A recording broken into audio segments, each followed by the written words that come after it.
Une méditation tirée du livre Maranatha, le Seigneur vient d'Ellen White. 9 juillet, sous peine de mort.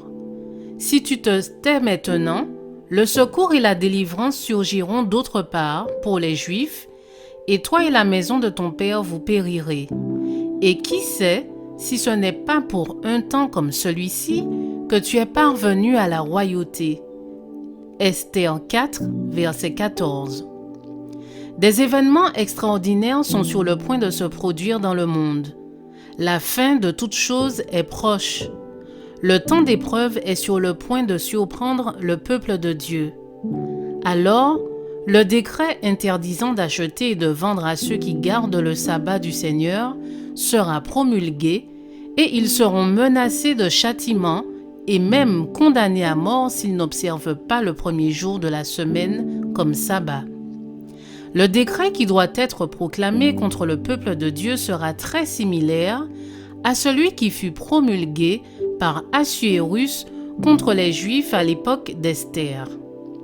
Satan imagina ce plan afin de débarrasser la terre de ceux qui gardaient la connaissance du vrai Dieu. Mais ces manigances furent déjouées par un pouvoir contraire qui règne parmi les enfants des hommes. Le monde protestant d'aujourd'hui voit dans le petit groupe des observateurs du sabbat un Mardoché qui se tient à la porte.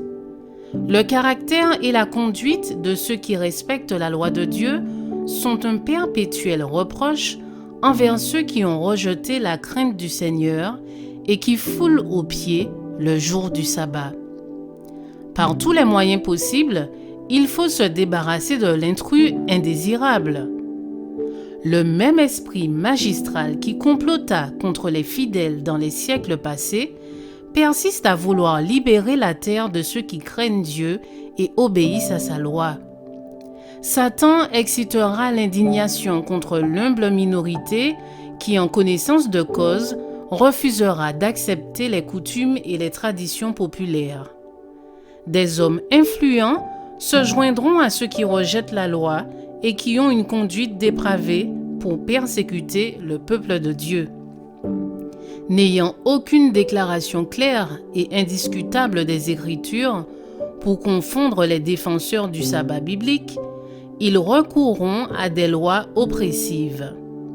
C'est sur ce champ de bataille que se déroulera le dernier grand conflit de la lutte engagée entre la vérité et l'erreur. Nous ne sommes pas laissés dans le doute quant au résultat. Maintenant, comme au jour de Mardoché, le Seigneur justifiera sa vérité et son peuple. Je vous souhaite une excellente journée. Que Dieu vous bénisse.